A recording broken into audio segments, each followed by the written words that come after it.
And thank you all for coming out on this day. It is great to see so many of you. So Ian, some of you to say a little bit just about the book itself. This is the reason for the conference this afternoon. So, a way of background, it started off as a research project funded by Magus, that was the Ministerial Advisory Group on the Ulster Scots Academy. And the initial research was carried out in 2013-2014.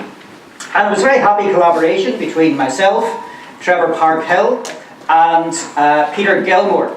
And I'm delighted that Trevor is here speaking today, looking at the subject of the leaders of the United Irishmen in exile in Scotland, France, and the USA. Peter Gilmore is based in Pittsburgh, Pennsylvania, and is unable to be with us today. But Peter really produced a marvellous piece of really in-depth research, drawing on American sources, going into the likes of the Maryland Historical Society and other local and regional archives in Pennsylvania. Subsequent to the completion of the research project, Magus provided additional monies to allow the book to be published in book form. And that is what we have today. So there are copies of the book at the back, and please, at the end of the proceedings today, take a copy away with you. It is free, so please take the book away with you. So I would like to use this opportunity to thank Trevor and, in his absence, Peter, for their contributions to the publication. I'd also like to thank PRONI for organising this afternoon's conference and the opportunity it is to showcase and tell something more about what is a remarkable story.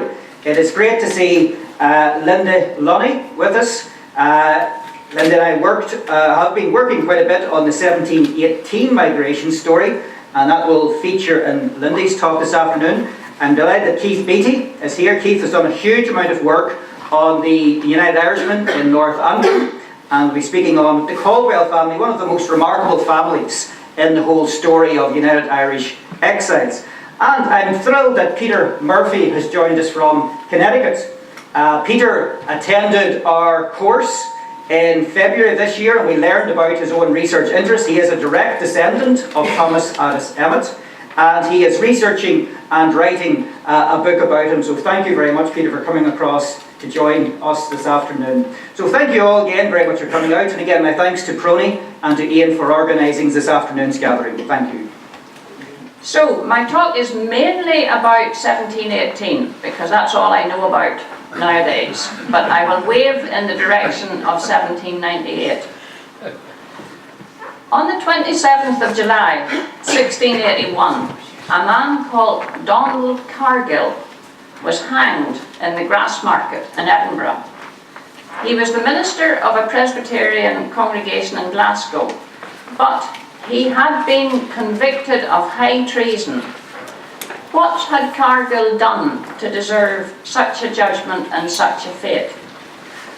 Well, Cargill was one of the leaders of the Covenanters, who were descendants of the Scots who had sworn allegiance in the Solemn League and Covenant of 1643 to a king, but the king was Christ the King. The Covenanters thought that no earthly monarch had any right to supersede Christ the King as the ruler.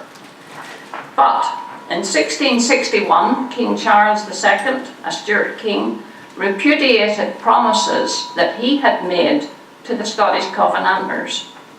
And in keeping with Charles's convictions about bishops and so forth, he repudiated the covenants and in fact directed an act in the Parliament of Ireland, directed the public hangman to burn copies of the schismatical, seditious and treasonable covenant documents. The most radical of the disappointed Scots Presbyterians were impelled by the strength of their religious convictions to denounce the government of the day, because they thought that that government was breaking a binding covenant with God. And they believed that there was only one king who should be faithfully served, Jesus Christ, and earthly authorities who did not acknowledge Christ's rule were apostate, usurping tyrants who could legitimately be deposed by a covenanted nation. And we should remember that at that period, state and church were indissolubly linked. Freedom to practice religion differently did not exist anywhere in Christendom. And men like Donald Cargill, who had taken up arms against the government, were regarded in their own day, and indeed by the authorities as well as by their fellow Presbyterians, they were regarded as we would now regard terrorists. Is that better? By 1680, see what we can do with that. I'm probably not tall enough. No, it's something. There's an echo. Yeah. Something up there.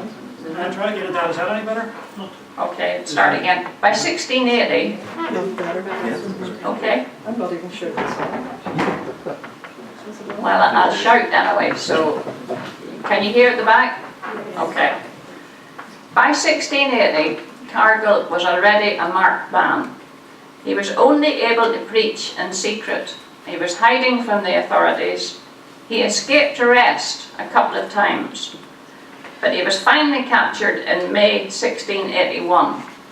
It is possible that he had himself, although a minister, that he had himself taken up arms against the government in pitched battles at Bothwell Bridge, 22nd of June 1679, or at Ayers Moss in July 1680.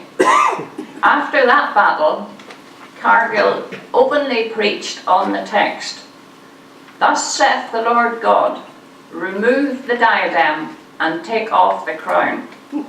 And he formally announced the excommunication of Charles Stuart, King of England, James Stuart, Duke of York, James Stuart, Duke of Monmouth, John, Duke of Lauderdale, John, Duke of Rothes, Sir George Mackenzie, known as Bloody Mackenzie, and Bloody Tam Diel of the Binns, who had all been involved in the persecution of the Covenanters for years.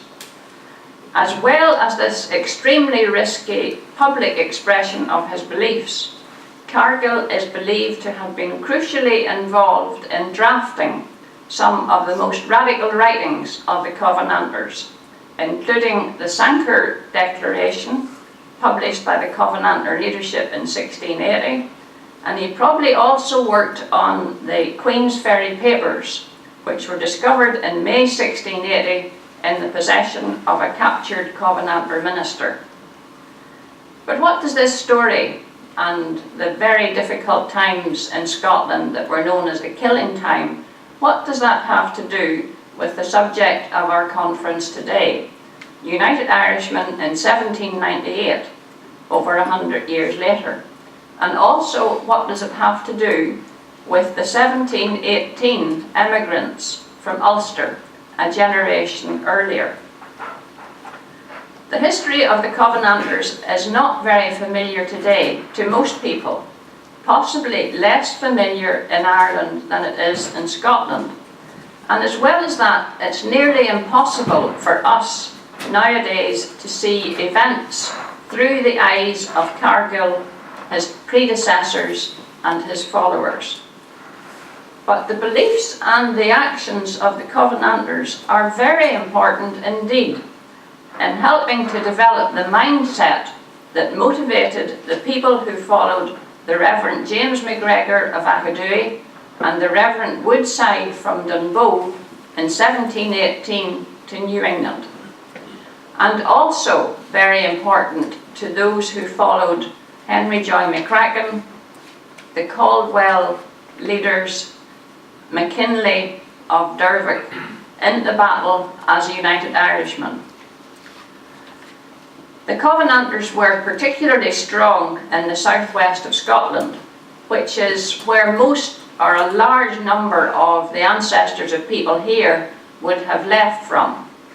And it is known that over the 20 or 30 years of the persecution in Scotland, many thousands of the Covenanters and their supporters fled to Ireland. There can be little doubt, and present-day experience would bear this out, there can be little doubt that if you are harried and threatened and persecuted, that does not decrease your radical beliefs. Indeed, it probably strengthens your radical convictions. And probably those beliefs would have been brought with them to Ireland. The Covenanting tradition survived more or less in secret in Ireland, and little of the history of the first 40 years of the denomination is known, because they were practically without ministers and without formal church structures and records. The only known Covenanting minister up to the 1750s was David Houston, who died in 1695. He had been deposed by the mainstream denomination of Presbyterians in 1687, and he spent his last years at Armoy in County Antrim, and a very alarmed Church of Ireland bishop wrote about him in 1694 that there was a meeting house and, as the bishop said, 500 resolute fellows that adhere to him. It is clearly significant that North Antrim was a scene of the Covenanting tradition, and it is also significant that in 1712, which is 6 years before the 1718 emigration, that Irish Covenanters joined the Scots in a formal renewal of the Covenant at the hill of Auchensoch in South Lanarkshire. Now, the interesting thing for me is that there may be even closer and more personal links between Donald Cargill, the leader of the Covenanters, and the people who left Aberdowie for New England in 1718. In 1663, in the Hearth-Money Rolls, there was a John Cargill living in Aberdowie, and by 1700 a David Cargill was an elder in Aberdowie congregation. Cargill is not a common name, and several 19th century family historians state that the 1663 John Cargill of Aberdowie was a brother of Donald Cargill the Covenanter, and thus Donald the Covenanter would have been an uncle of David Cargill the emigrant. Several of David Cargill's daughters were married to prominent leaders of the 1718 emigration. They all emigrated to what became the town of Londonderry, New Hampshire. One Cargill girl was married to the Reverend James MacGregor, who was the minister of Aberdowie.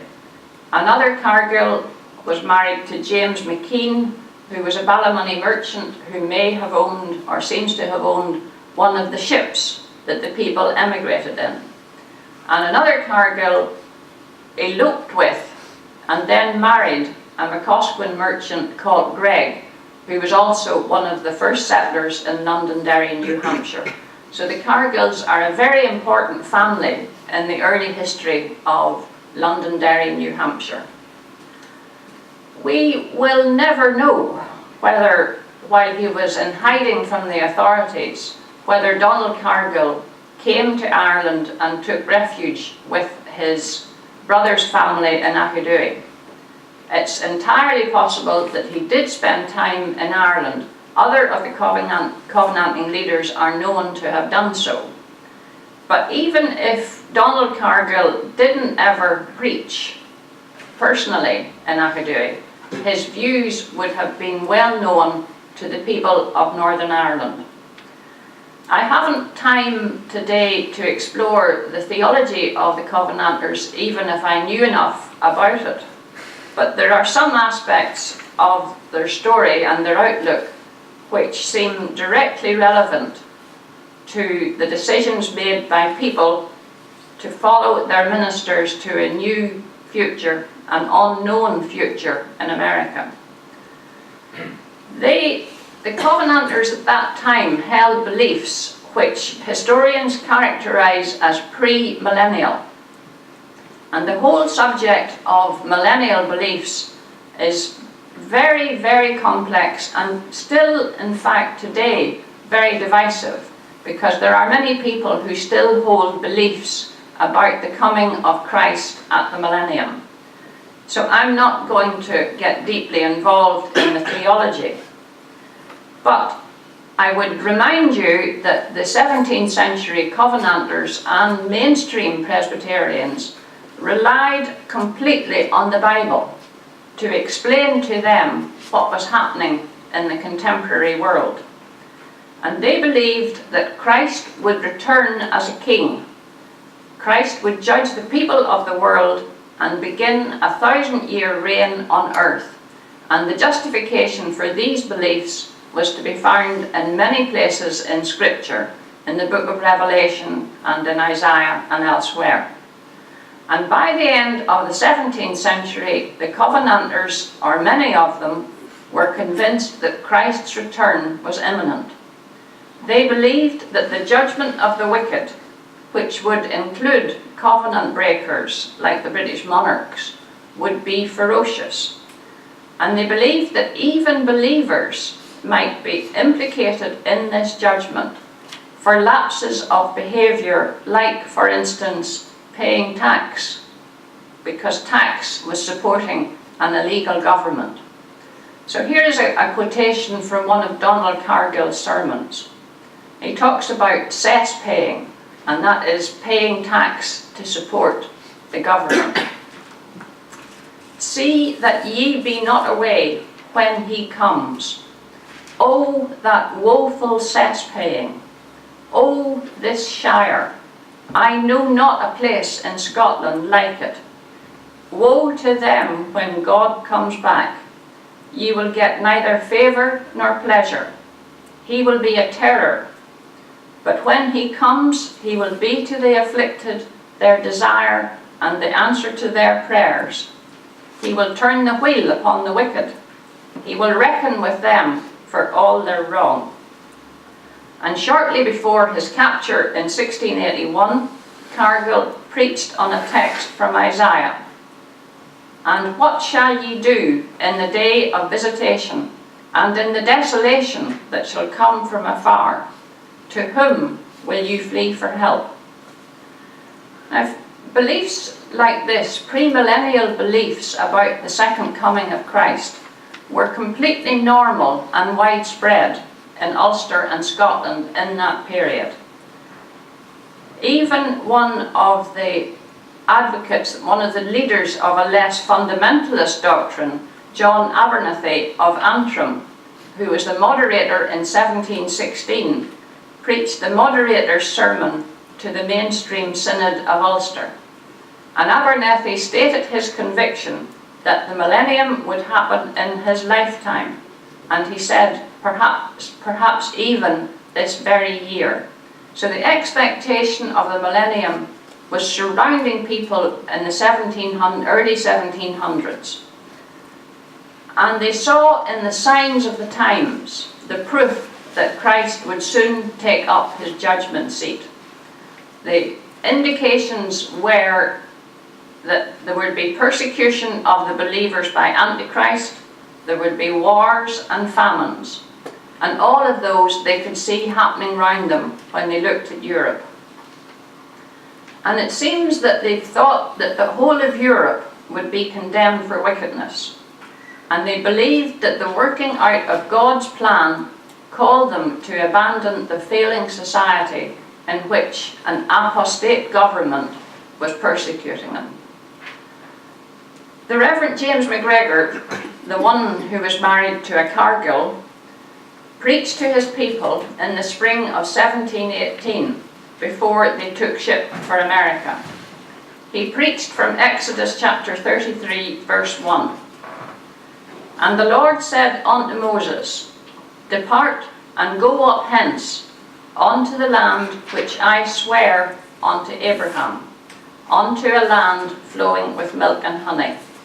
And that's a text that draws attention to the Old Testament traditions of covenants between God and his chosen people, with the land of Canaan being a reward for the people's faithfulness to the promises that they had made to God.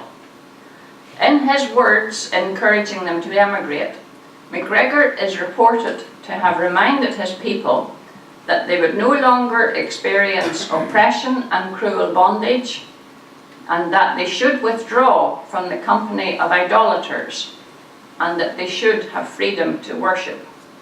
And their hope was, it seems, that if they could withdraw from the coming damnation by leaving Ireland, they would avoid the conflagration in which judgment would cast all sinners, and they would live in the new land in a community of believers. When they got to America, there was no land available except uncleared wilderness on the very edge of the settlement, not at all the promised land. It was rocky, it was full of trees, it was close to hostile Native Americans, and even worse and more scary for the people from the north of Ireland, it was close to the equally hostile French Catholics, who were henchmen of the Antichrist. Worse still, the English Puritans in New England treated these emigrants from Ireland as if they were in fact Irish Catholics, which was just about the worst insult and the worst wrong that they could have expected. The English Puritans not only did not welcome them, they actually burned meeting houses which the Presbyterians were building. The bitter, long New England winter had been a dreadful shock. The summer revealed mosquitoes and snakes. It must have appeared to them all that they had made completely the wrong, irreversibly bad decision, and they were much, much worse off than they had been in Ireland. It does seem that disillusion, as so often, follows on the excitement of expectation and upheaval. At least that is how I interpret the only document that provides direct evidence of their immediate response to their situation in America. And we hear about a sermon that MacGregor preached standing in the wilderness in what became Londonderry, New Hampshire. This is a little bit contentious, but I think local partisan American historians interpret this sermon as a sermon of thanksgiving. But in my view, it is anything but. And the fact that it has been interpreted as a thanksgiving is another example of the history of our emigrants being viewed from the other side of the Atlantic by historians who can only see emigration coming to America as a positive step. Now, MacGregor's text was from Isaiah chapter 32, verse 2. And the text itself is a bit hard for us to understand. And a man shall be as an hiding place from the wind, and a covert from the tempest, as rivers of water in a dry place, as the shadow of a great rock in a weary land. That was the text. And probably MacGregor interpreted the man that it mentions as prophesying Christ returning to rescue his people. With so little other comfort available, MacGregor was holding out the hope that Christ's second coming would still happen and it would rescue the believers from the dreadful conditions in which they found themselves. And if anybody needs convinced that this was not a Thanksgiving sermon, I will read you a few other choice texts from immediately around that same verse. The chapter immediately before MacGregor's text begins, "Woe to them that go down to Egypt for help," possibly suggesting to the hearers in America that coming to America was in fact like returning to slavery in Egypt rather than a move to the promised land of Canaan. And the actual chapter that his text came from is full of grim prophecies.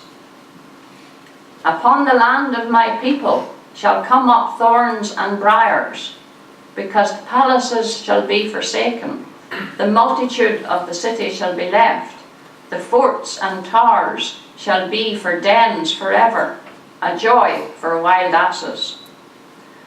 MacGregor's text from Isaiah was not chosen by a preacher exulting in new opportunities for his flock, but almost any text from Isaiah would have a similarly desolate import. Isaiah is all about the exile of the Israelites in Babylon. And it is well known that Presbyterianism did not last long in New England. People melted away from Presbyterianism and into generic New England Congregationalist churches. And there are several explanations for this, but it occurred to me while I was working on this paper that just possibly the rather surprising melting away of support for Presbyterianism could have been caused by the disappointment of not finding a New Jerusalem in New Hampshire. MacGregor and his generation were charismatic leaders. They had brought their people safely out of Sodom and Gomorrah, and they were still probably preaching that Christ would yet come. And if, as happened, MacGregor died and no return had happened, people could well have been disappointed in their leadership and in the beliefs that had supported them while that leader was alive. MacGregor died before the millennium happened, and that must have disappointed his followers. The Reverend Hugh Mullen, in his important history of Achudui, comments that modern historians tend to overlook religious belief as a motivation for emigrants. And he said that academic historians favour economic conditions or political events as a reason to leave one country for another. And even today, there is no doubt that even if you self-identify as a religious believer, we can't get back to the worldview of our 17th century ancestors. Even the Reverend Mullen assumed that the 1718 emigrants were seeking religious freedom, as that would come to be understood later in the 18th century and up to the present day, a polite laissez-faire and an acceptance of varying traditions within the body politic. But it seems that the 1718 emigrants may have been seeking something much more fundamental and much more radical. They shared an apocalyptic view of the world, and they felt that God's plan gave them a unique responsibility to do battle against Antichrist, and their theology was actually their politics. It's not too much of an exaggeration to say that the visionaries, the most extreme leaders of the sect, hoped for a militant Calvinist theocracy in which the civil authorities would derive their power from the church, and they would have been completely heartbroken by the separation of church and state, which ultimately happened in America. Rather, they would have thought of church and state as one entity under God, and envisaged a church governed by the elect within a society rigorously policed to exclude other people's bad behaviours and indeed other people's religious freedom. And that was all within a context of anticipating and working towards Christ's second coming. Those kind of views propagated and survived in the north of Ireland through the middle of the 18th century, although numerically and officially the denomination was not numerous. But it is well known to historians that the Covenanting societies had a considerable influence on the political climate that allowed the United Irishmen to form, flourish, and revolt. And it is not the least of the virtues of the book that we are celebrating today that the book that Peter Gilmore and William and Trevor worked on, this book draws attention to this nexus of religious belief and what I would characterize as apparently political activism. If you were looking for a recipe to create radical and republican activists in the 18th century, here is the recipe. Take the desire for a covenanted polity of equal believers. Add in the willingness to overthrow apostate rulers. Season with the belief that world events are daily proving the veracity of scriptural prophecy.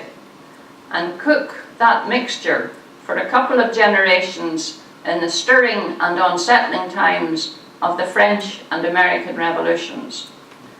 This mixture of radicalism and theology might well create leaders who look like political republicans and who might well take up arms in support of their beliefs.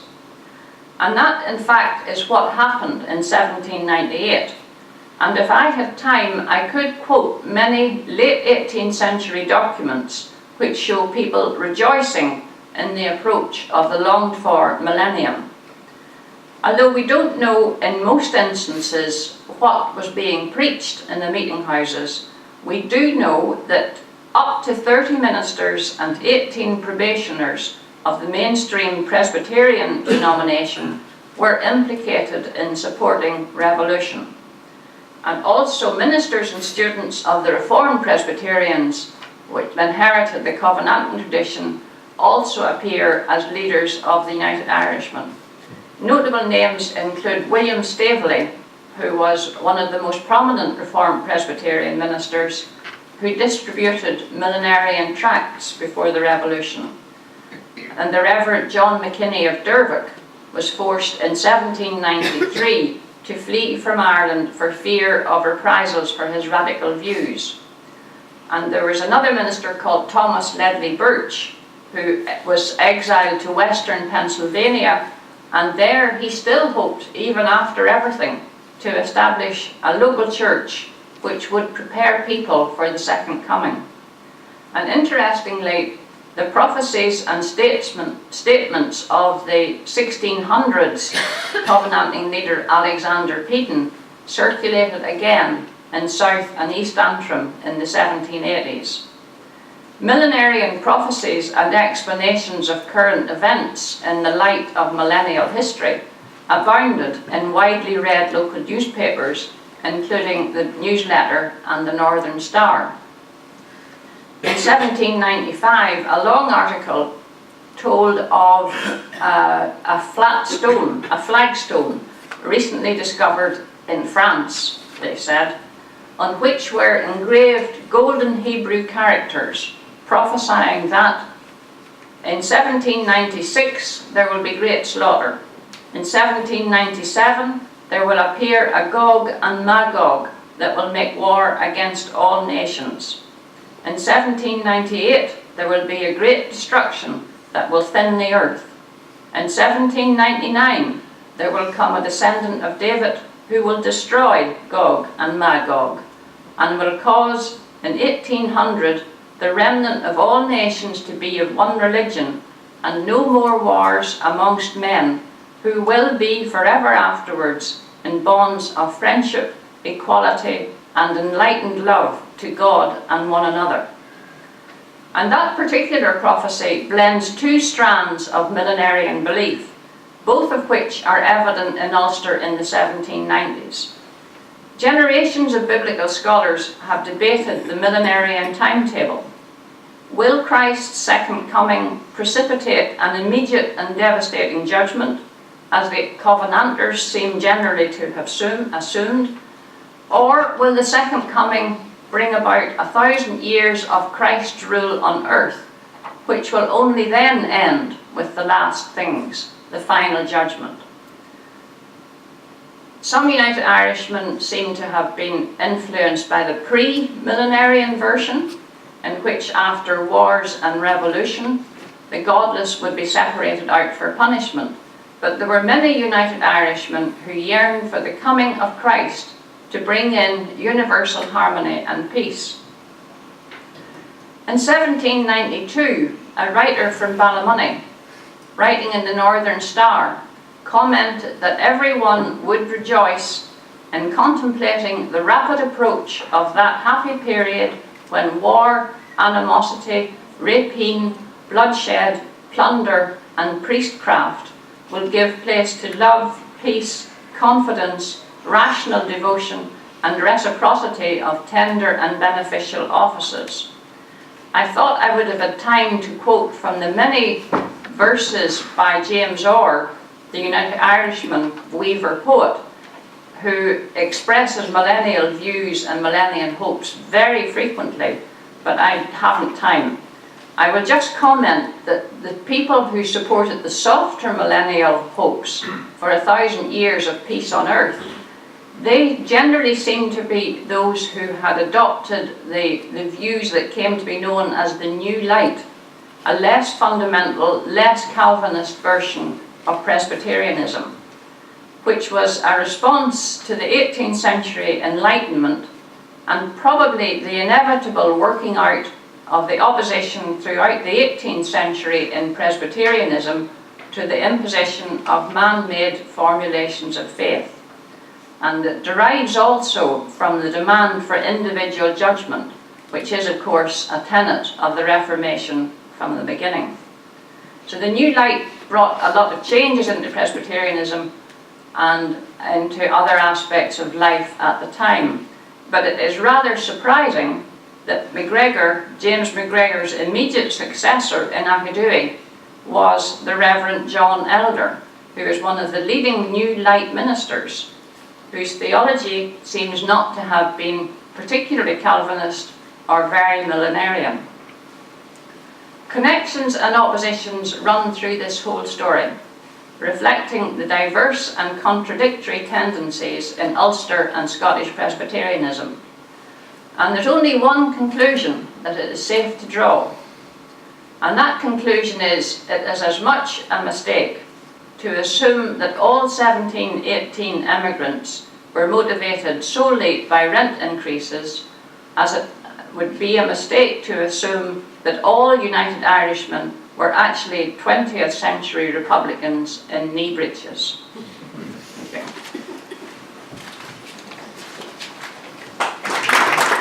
Thanks very much, folks. I'm delighted to be here and to introduce you all maybe to the story of the Caldwell family of Harmony Hill and the 98.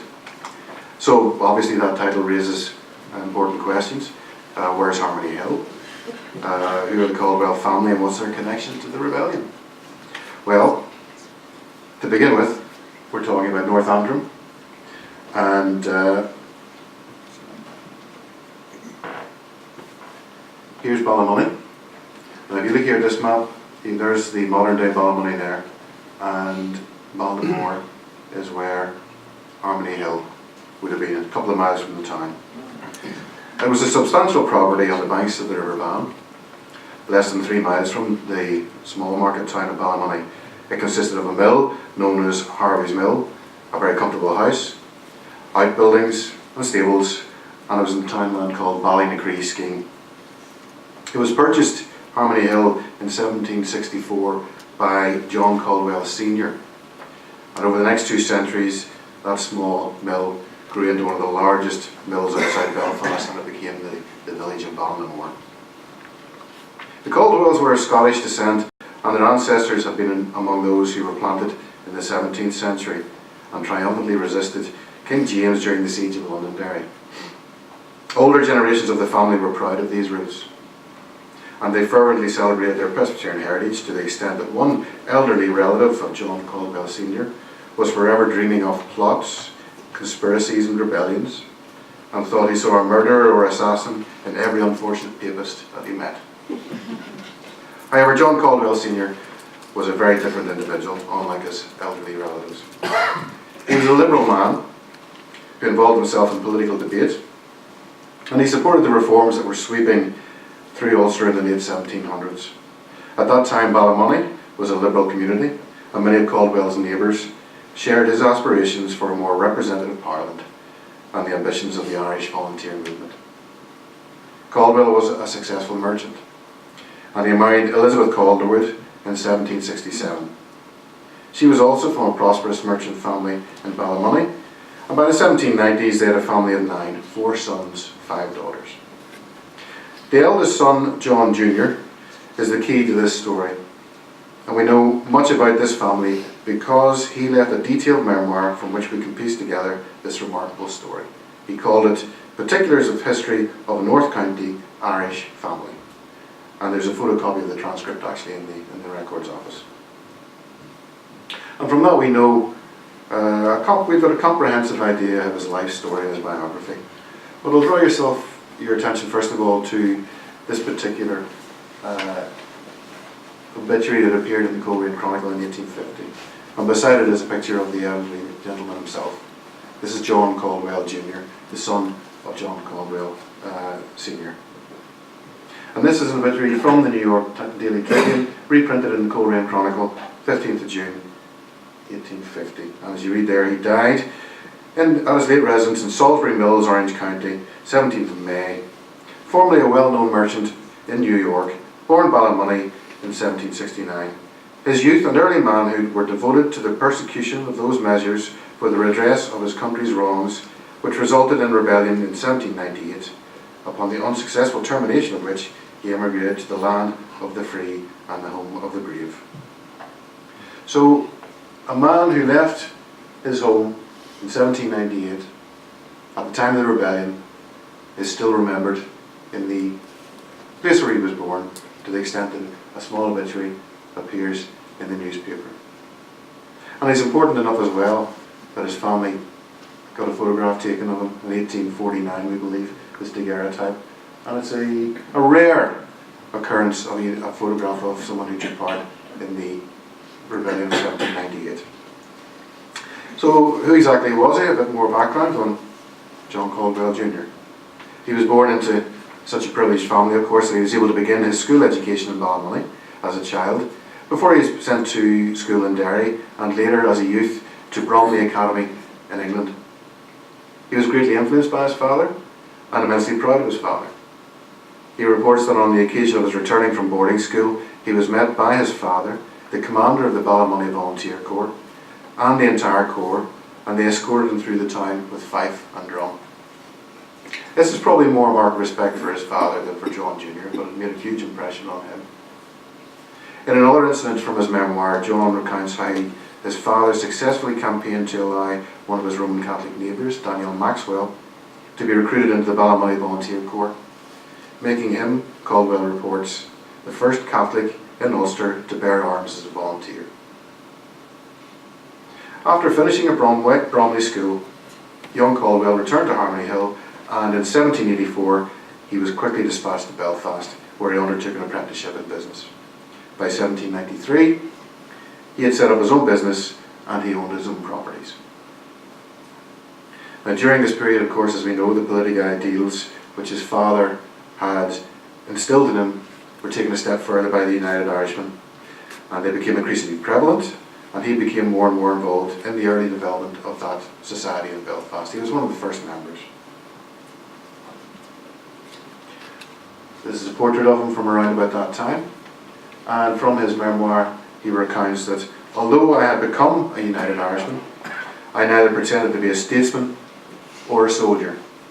My object in joining that body was to obtain equal rights for my countrymen of every religious denomination through an independent register. And to that extent, when he was offered the rank of colonel within the United Irishmen, he declined it, and he refused to be involved in any military operations. His efforts were focused on raising money by lotteries to pay for the legal defence to help arrested United Irishmen and to support their families. He moved, nevertheless, among the higher offices in the United Irishmen, and in his memoir he recounts incidents with senior figures such as Wolfe Tone, Tennant, McCabe, Lord Edwards Fitzgerald, and he was also involved in the legal team which attempted to defend the martyr of Farn Shane, William Moore, and in the memoir he gives a very interesting account and an insight into those events. Ultimately, Caldwell did not trust the people he was trying to help, and he's quite open about that.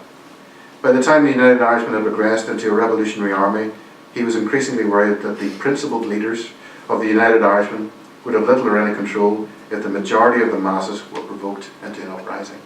Sectarian battles, he believed, would just occur. He took this further even by suspecting that the authorities, with the help of their informers within the rebel ranks, were trying to instigate a rebellion before the French could arrive or before the rebel ranks could be ready. And he believed that such a strategy would then enable the Crown forces to hit back with overwhelming force and once and for all obliterate the insurgents because they wouldn't be ready. So aside from John Jr., when we look at the Caldwell siblings, we're also made aware of liberal and political influences that their father passed on.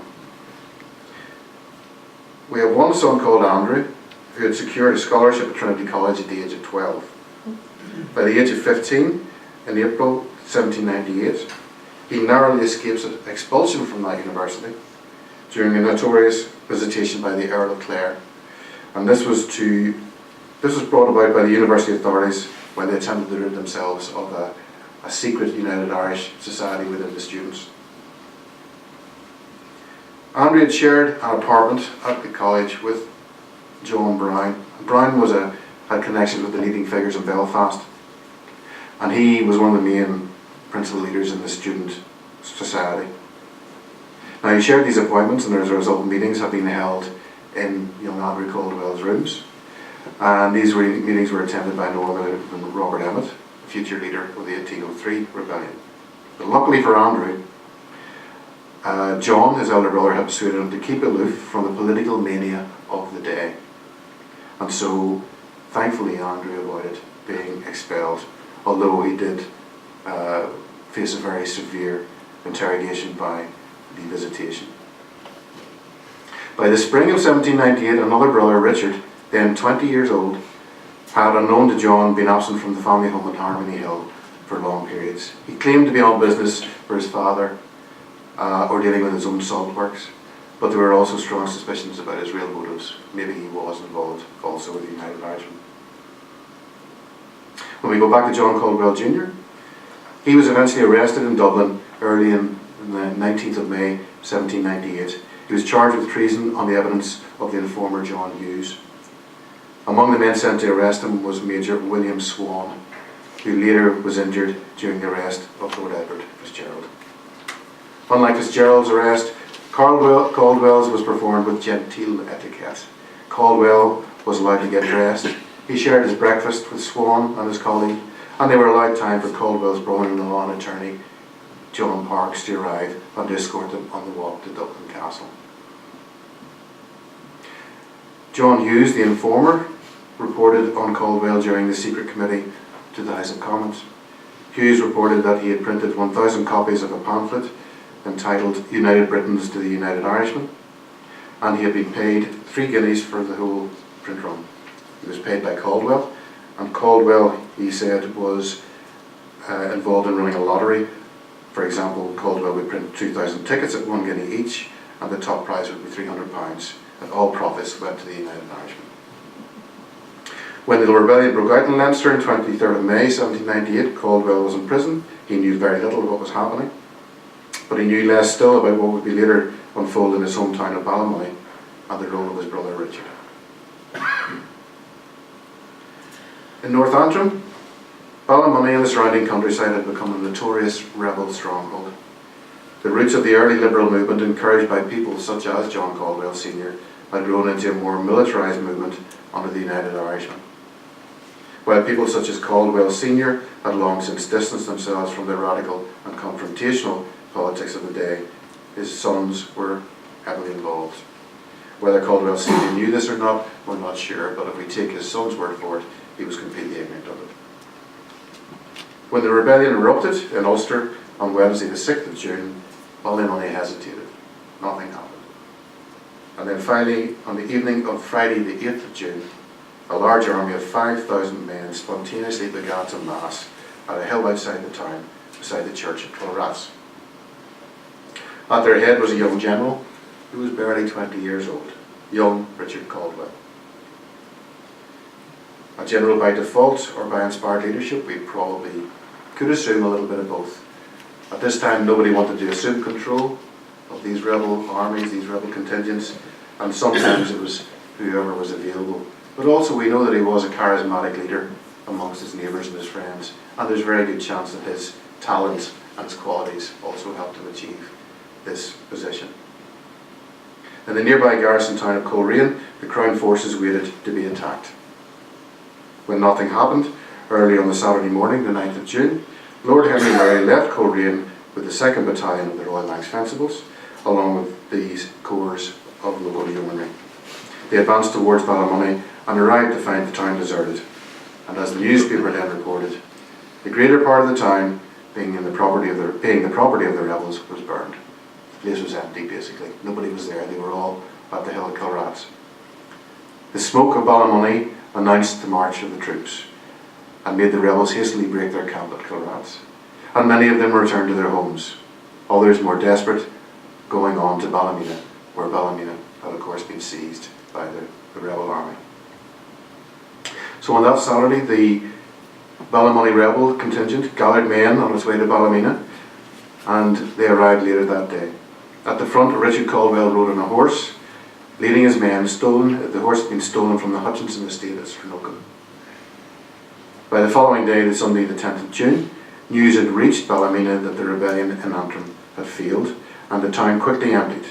Young Richard accepted the terms of the rebel surrender, Colonel Clavering's proclamation, and although he then realised that as a leader he was still a target for the military, and he managed to escape with other leaders, including John Caldwell, also from Ballymoney. Back in Harmony Hill, on the morning of Saturday the 9th of June, the Caldwell family had assembled for breakfast when they saw a patrol from the Ranks Fencibles approaching. The Fencibles had regularly patrolled in the area in search of weapons and suspicious activity, and Caldwell Sr. often invited them to join them. And on this occasion, he also did so, but they were on official business. Major Bacon and his men had arrived with a written order from Lord Henry Murray, which demanded that Harmony Hill should be burnt to the ground. Bacon, he believed very kindly and generously, offered the family 5 minutes to vacate their home, and then he filled it with straw and set it alight. He was forever remembered as burning bacon. By the following Thursday, Richard Caldwell and John Gunning had made their way to Cushendall in the Glens, and they sailed undetected to the Mull of Kintyre the following day. By the following Saturday, 16th of June, Murray had offered a reward of 50 guineas for each of their capture. By Wednesday the 20th of June, a letter reached the customs collector at Campbelltown in the Mull of Kintyre asking for searches to be made for the Caldwells. So the chase was on. And it all came to an abrupt conclusion 2 weeks after the night in Ballymoney at Culrats, when on the Friday the 22nd of June, Gunning and Caldwell were arrested and returned to Coleraine as prisoners. John reports that his brother was betrayed by a clergyman in Scottish village, and such was the sympathy for the rebels that the young Richard, that soon after the minister was forced to leave his manse and resettle in England. Meanwhile in Ballymoney, the executions had begun. This is an illustration of an execution from the town clock in Ballymoney, and it's the execution of a man called Alexander Gamble. Now this occurred on the 25th of June, and it would have been barely a couple of days after Caldwell arrived, brought back to Coleraine. He was probably made aware of it. He would have known Gamble, a tradesman from his town, and probably a fellow insurgent. He would have known him through the ranks. So he would have known that his fate was probably quite imminent as well. And his court-martial began on the 13th of July, 11 o'clock, and it lasted a day. We have a full transcript which you can access through the National Archives in Dublin, and not unexpectedly it concludes that Richard Caldwell is to be hanged in the town of Ballymena by the neck until dead. His head is to be severed from his body and placed upon a spike on the market house in the town of Ballymoney, on whatever day the commanding officer of the town of Coleraine thinks proper, and all his property real and personal, is forfeited to the Crown. Now, the President of the Court Martial was Edmund Alexander MacNaughton, a local magistrate, probably one of the most senior local magistrates, and he despised the Caldwells, and he was eager to see them punished. He was enraged, however, when John Caldwell Sr. managed to have the sentences reduced for both of his sons. He appealed to Lord Belmore, a family friend, and indeed to people like the American consul, Joseph Wilson. By now, John Jr. had been brought from Dublin to Belfast to the Donegal Arms, and then he was later moved to the prison ship, the Postlethwaite. Then on the 24th of July, Richard was transported from Coleraine to embark on his trip into exile. Unfortunately, MacNaughton struck again. He used his influence to have the repeal reversed, and Richard was brought back to Coleraine and once more was under the threat of execution. And it was around this time that MacNaughton decided to attempt a bargain with young John Caldwell. In return for new information, of which he knew John would have more than he could ever want, MacNaughton offered John his liberty. He offered his brother unhindered exile to America, and he offered that the Caldwell family would not be ever troubled again. The offer was delivered to John in his cell on a parchment, and after briefly glancing at the content, John Caldwell Jr. wrote clearly at the bottom, "Rejected with scorn." So his fate was sealed. But eventually a compromise was reached, and in order that Richard and John could avoid execution, the entire family was exiled to America. Richard was taken under escort by the Yeomanry Guards to Londonderry. There were two guards in particular, the Church Brothers, who brought him to Londonderry and then entertained him at their family home for 2 days before dispatching him on a schooner to New York. So you can tell sometimes where people's sympathies lay. Richard must have been quite a charming individual as well to have ingratiated himself with so many people. John Jr. was later released and made his first attempt to sail into exile on the 9th of October 1798. His ship ran into terrible storms and they were forced to return to port.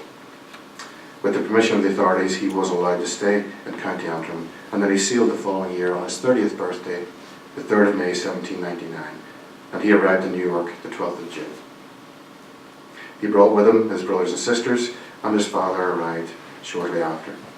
En route to America, he had another adventure when the ship was intercepted by French privateers. They threatened to seize the vessel and take everybody captive, and it was only through John Jr.'s intervention, using a Masonic symbol, that the French pirate realised their fraternal bond and allowed everyone to continue on their journey. John Sr. purchased a piece of land at Salisbury Mills in 1803. He died shortly after, and that's where the family settled. They were joined by other relatives and also by fellow United Irish sympathisers from home. Among these were the Parks brothers, both attorneys, and both of whom were now married to two of the Caldwell daughters.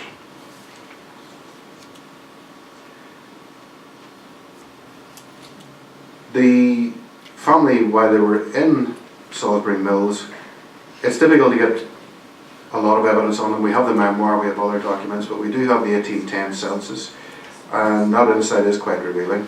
We find here both Andrew and Richard, and both of them have slaves. Richard has 2, Andrew has 1. Now this is not unusual, as I'm sure if other people have followed this topic, it's not unusual amongst United Irishmen that immigrated. But in this case, of the 46 families that are mentioned on that page of the census, only 6 families had slaves, so they were in the minority in Blooming Grove. And it does shed another light on the distance between republicanism of 1798 and republicanism of the 21st century. But details such as this are omitted from Caldwell's memoirs. It's unclear whether he was involved in the slave trade or whether they kept slaves. And certainly by the time he died in 1850, slavery was still legal. The reason why he's not in the census in 1810 is because he had taken a trip back to Europe. Indeed, he toured England in 1810. So he wasn't afraid to follow previous footsteps. Richard continued to resent the British. In 1812, he gathered together a company of men at Blooming Grove, where they had settled, and he marched to the border to join the American forces in their war against the Canadians, to fight the British forces in Canada. He contracted typhoid, and he died on the 22nd of November 1812. He's buried in Champlain, close to the Canadian border, and this is his grave. And it's the flag is there because he's regarded, of course, as an American patriot, for his country. And in Blooming Grove itself, in 1891, a memorial was erected for him and for the other troops that fought at that time. So all these miles away from Ballymoney, from Harmony Hill, this young man is remembered in the place where he settled. This quite an elaborate monument. I'm not sure if anybody from Ballymoney's ever visited, but certainly it's an ambition of mine. The family itself, it's interesting to see, also has a cemetery in Blooming Grove and Salisbury Mills. And here we see on the left John Caldwell at the Seniors Vault. John Jr. became a prominent New York merchant, a businessman with mixed success. He had a few bad experiences which almost bankrupted him, and he suffered personal loss when his wife died at quite a young age in 1818. At that time he left his children with an aunt, and for a brief period he immersed himself in his business and went abroad yet again. He continued to be active in Irish-American politics, although he detested the factions and self-promotion of the local representatives. He also indulged his passion for Freemasonry, of course, and he became an officer of the Grand Lodge of the State of New York before he died in 1850. The Caldwell family homes have been preserved in Salisbury Mills, and indeed one of them is a kind of exclusive guest house run by a man called Eugene Sheridan, who relishes all the history of the family, and indeed one of the rooms in the guest house is called the Harmony Hill Suite. And he's visited Ballymoney, he's visited Ballymore, and in fact he visited the guest house at Harmony Hill. So on both sides of the Atlantic you can visit the Caldwell home. Now this is rebuilt, of course, since it was burned down, and also, like Eugene in Salisbury Mills, it commemorates the Caldwell family and their role in the rebellion and their story. So lastly, if you recall, I showed you an obituary from 1850, proving and reinforcing the fact that Caldwells were still remembered, were known of, and their story was still recounted in Ballymoney. In 1865, you have also a situation where his grandson, John Caldwell's grandson, sent a generous donation to the town for the building of the new town hall. He said £50, probably the equivalent of about £6,000 today. It's mentioned in the newspapers. Interestingly, the link to the United Irish Rebellion is not mentioned.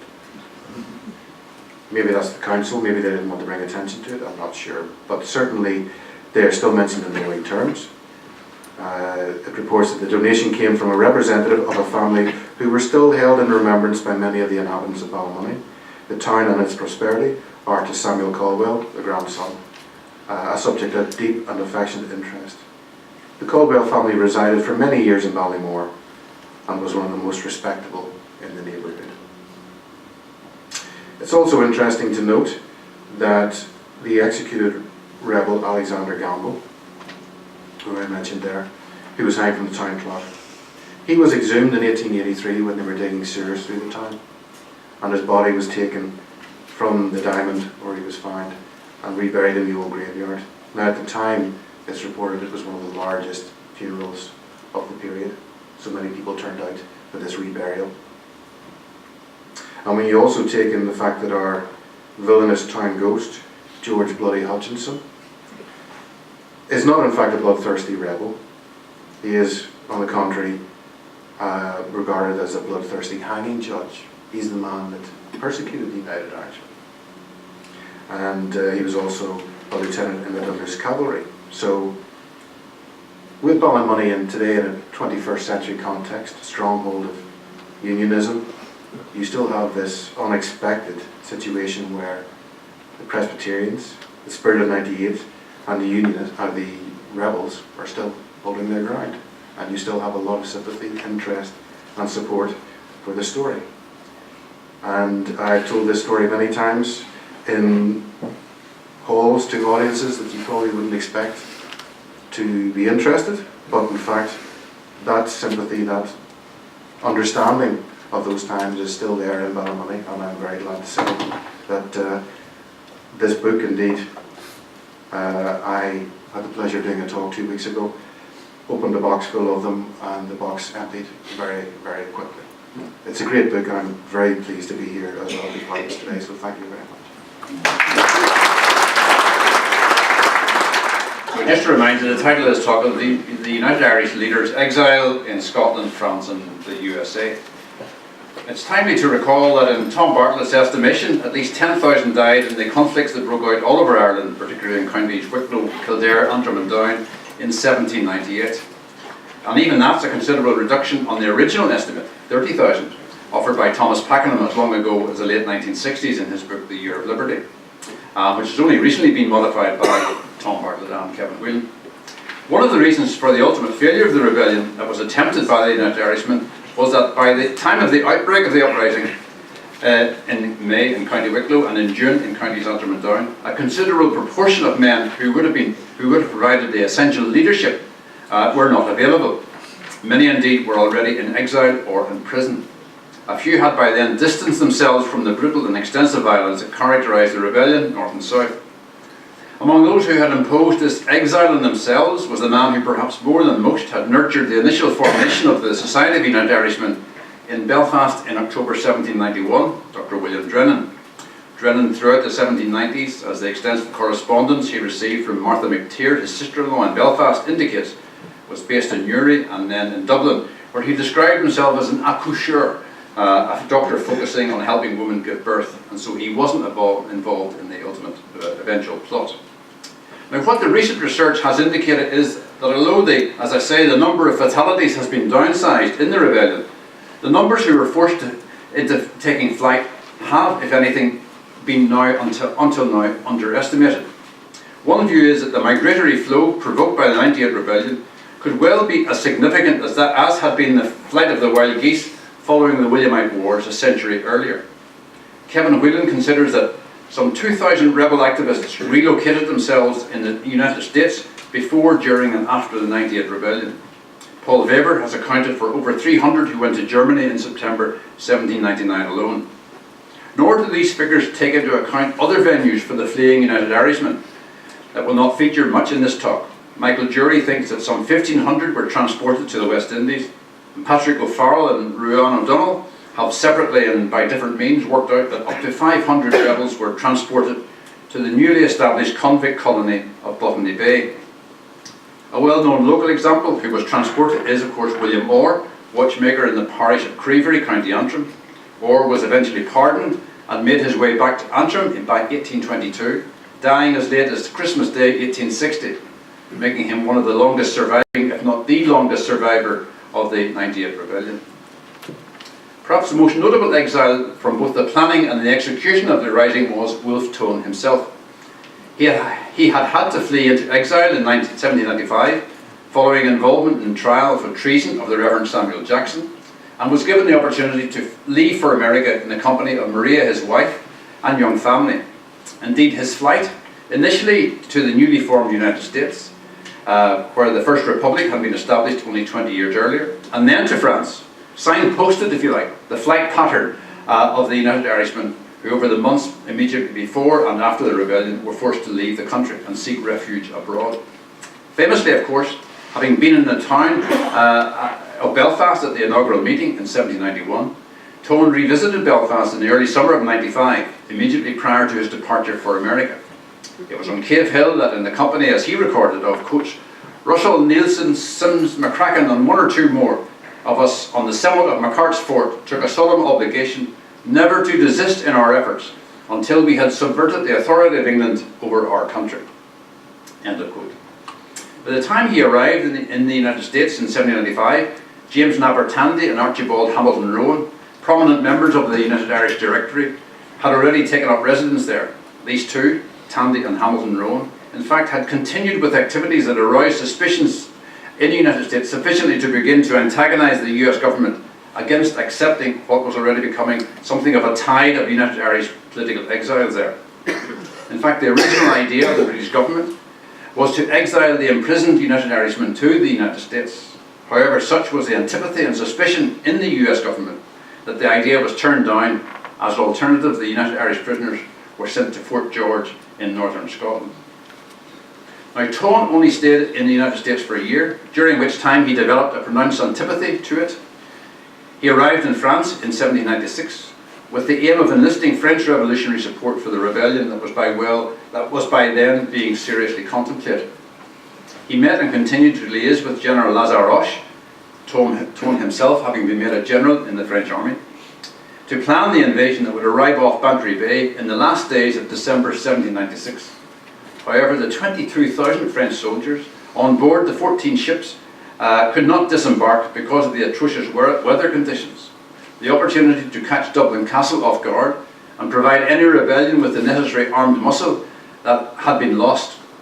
As Tone ruefully recorded in his diary on the way back to France, quotes, "England has not had such a narrow escape since the Spanish Armada." Now, the Protestant wind that had prevented the invasion not only meant that Tone himself was subsequently marooned in France prior to the eventual rebellion, but also that Dublin Castle and the Admiralty had been alerted to the inadequacies of their preparedness for both an uprising and an attack from abroad. Throughout 1796, both camps, that's the United Irishmen and the government, stepped up activity. The United Irishmen sought to enlist the active support of the newly formed Defender movement, set up in response to the formation of the Orange Order. Dublin Castle organised an effective system of information leaked from within the United Irish movement, and arising from this network of spies, among the Belfast-based United Irishmen who were arrested and incarcerated in the newly opened Kilmainham jail, were Henry Joy McCracken, Samuel Nielsen and Thomas Russell. Of these, only McCracken was available to play an active part in the ultimate uprising, a role for which, as you know, he was hanged at Cornmarket in July 1798. Others who had been rounded up, as it were, and who were detained in the Donegal Arms were Robert Sims and the Reverend William Steele Dixon. They, along with the higher profile leaders, the intelligentsia, if you like, of the United Irish movement, were, in 1799, consigned to be detained in barracks at Fort George in Scotland, a remote garrison to the northeast of Inverness, miles from anywhere. Other United Irishmen sent there were Samuel Nielsen, Robert Sims, Thomas Russell, William Sampson, William McNevin, Arthur O'Connor, Thomas Emmet, of whom more anon, all members of the Ulster and Leinster directories that had directed United Irish policies. Cold and remote though it was, it took the party 2 weeks to get there. They were accompanied by armed English soldiers, and it was said it must be very important men, they said, because no English soldier had been seen in that part of Scotland since the rebellion of 1745. It turned out, Fort George, to be a gentlemanly enough penitentiary. As Steele Dixon recorded, their diet regularly included salmon, which they could watch being caught from the ramparts of their establishment. Thomas Emmet was able to bring his family to Fort George, where his wife gave birth to a stillborn child. Samuel Nielsen's son was able to join him, and he was educated by being taught Greek, mathematics, etc. by his father's fellow prisoners. Nielsen ingeniously paid for this tuition by trading with his fellow prisoners his fairly generous allowance of wine that was served with every evening meal to every prisoner. After 3 years, some of the prisoners, those who were less wedded to the concept of Irish independence, signed recognizance that permitted them to return to Ireland, undertaking not to indulge in any further treasonable activity. Among them was William Tennant, who returned and resumed his career in business. He was a founding member of the Belfast Banking Company in the 1820s and was involved in the establishment of the Belfast Academic Institution, where in fact he was manager. He died in the 1832 cholera epidemic. Robert Sims also returned and would serve a useful role for the next number of years as someone with whom the United Irishmen who went to America regularly corresponded. Of the other prisoners released from Fort George later in 1802, some opted to be deposited in France, which, in spite of the horrors that had emerged and become and perhaps because it was now fully at war with England, remained the source of their Republican inspiration. Of those who selected the United States as their place of enforced refuge, none was more determined to go there than Samuel Neilson. Neilson had been the editor of the United Irishmen's newspaper, the Northern Star, from its foundation in 1792 until its destruction during the Crown forces rooting out of United Irish activity in 1797. He was perhaps the United Irishmen most closely associated with enlisting the defenders to their ranks, with the aim of providing the necessary muscle in the event of an uprising. Quotes, he said, "I would of course prefer going to a country where liberty and property appear to be best secured by what he called a mild government, emanating from the public will. Such a country," he said, "is America."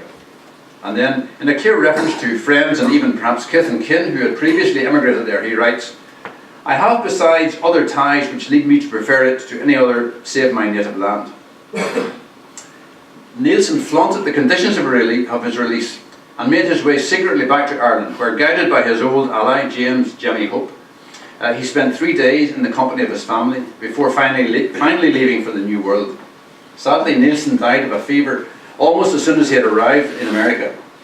He had earlier written to Archibald Rowan Hamilton, almost anticipating his premature end, when he said, quote, "Neither the 8 years' hardship I have endured, the destruction of my property, the forlorn state of my wife and family, nor the still more distressing usurpation in France have abated my ardour in the cause of my country and of liberty. You and I, my dear friend," he told Hamilton Rowan, "will pass away, but truth will remain." He is buried in Poughkeepsie in upstate New York, where his gravestone proudly proclaims him to be, quotes, "a persecuted patriot." And I can also refer you to Kenneth Dawson's excellent book called The Belfast Jacobin, that was published last year, and which is basically as extensive and as fully considered a biography of Samuel Neilson as you would expect.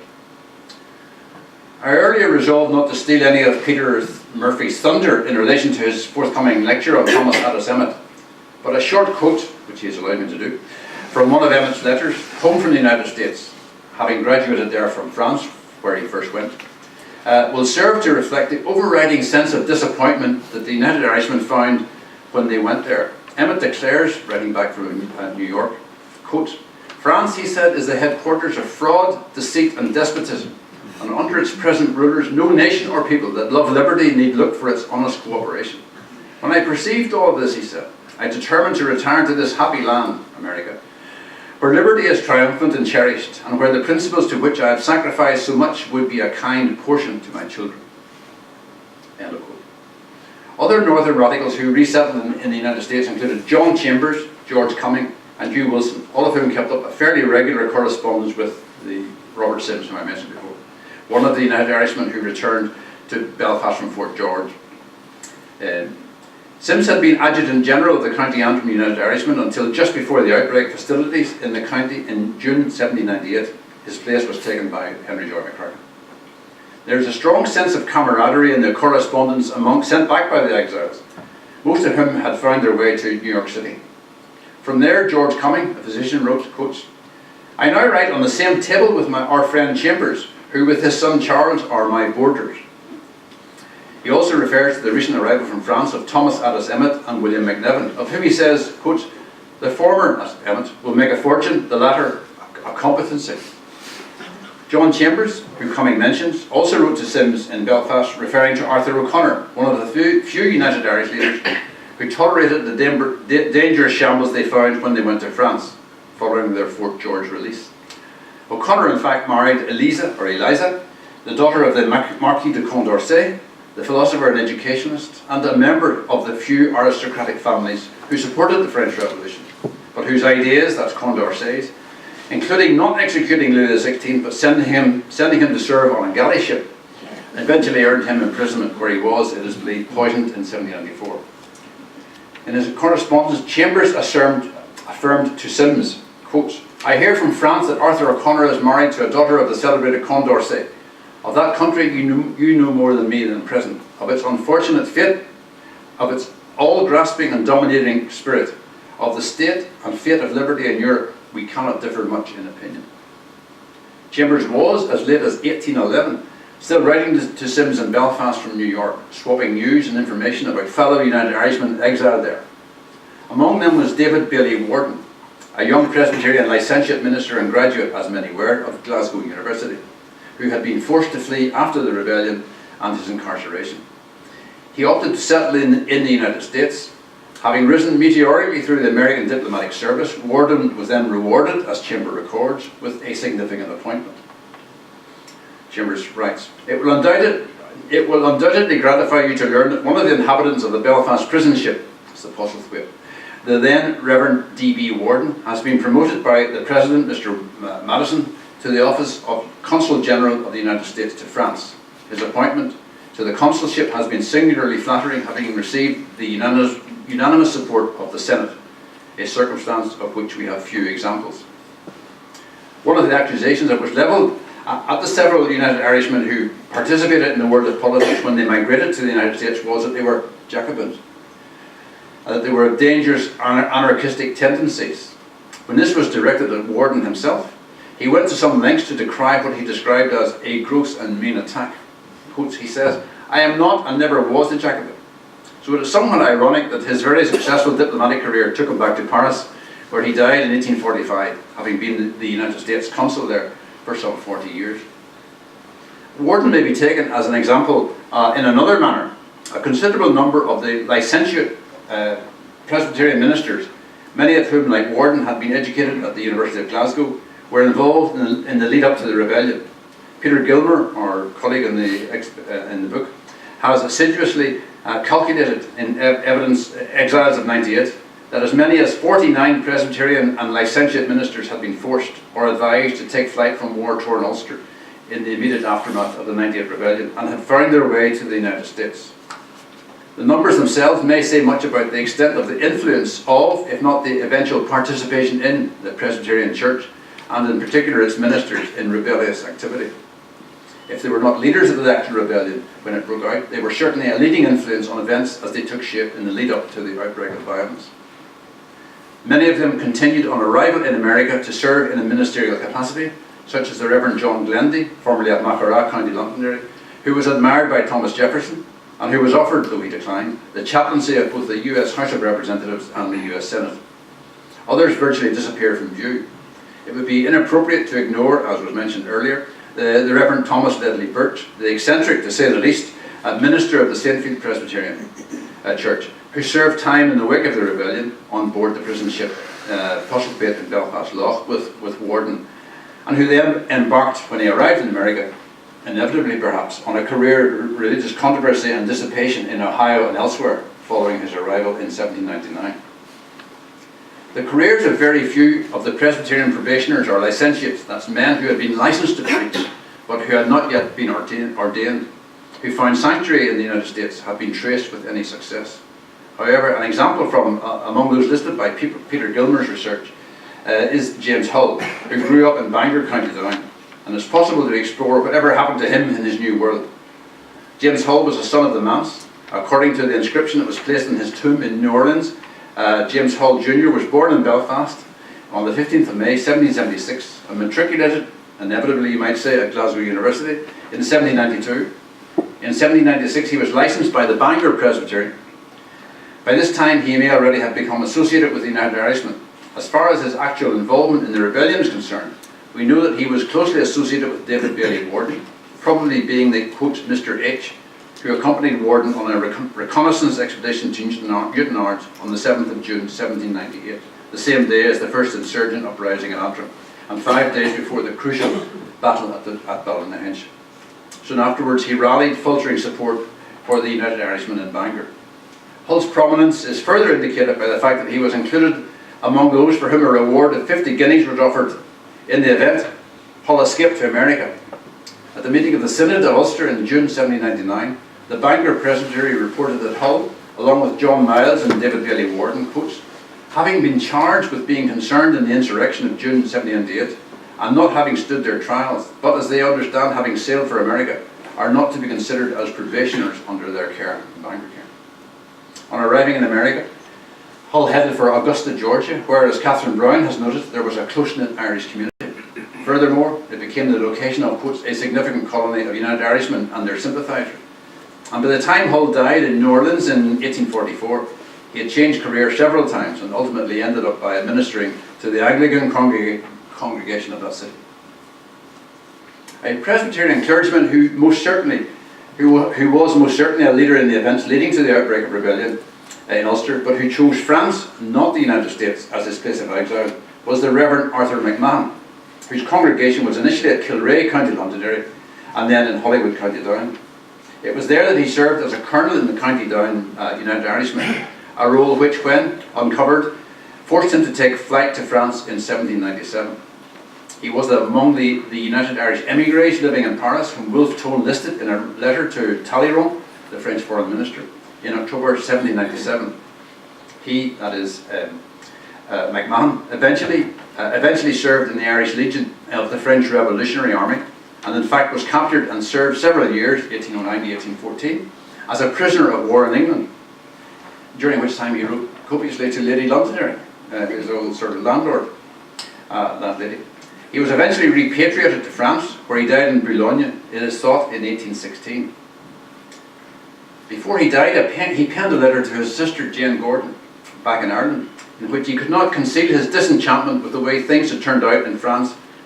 He observed of Napoleon, in his letter to his sister, quote, "If you consider him, Napoleon, and his persons who conducted the French Revolution to its end as Antichrist, you will be very nearly right."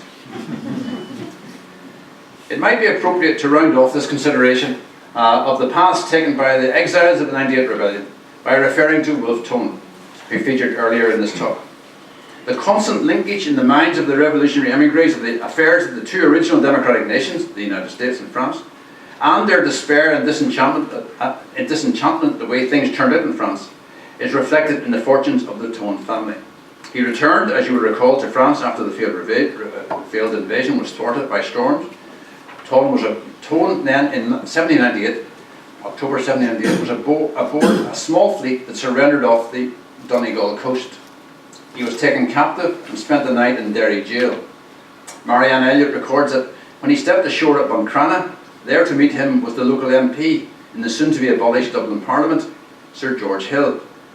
Now Hill had been Tone's contemporary at Trinity College. Recognising the other, they bowed stiffly and conducted a civilised conversation.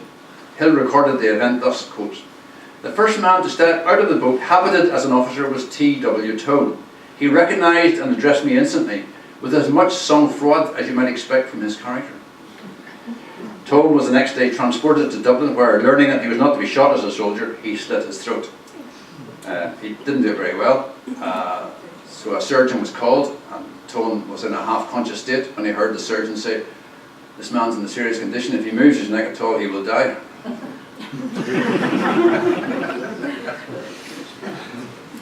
Tone's widow, Matilda, was left alone in France at the age of 28 with a daughter and two sons, living off a meagre Ministry de la Marine pension.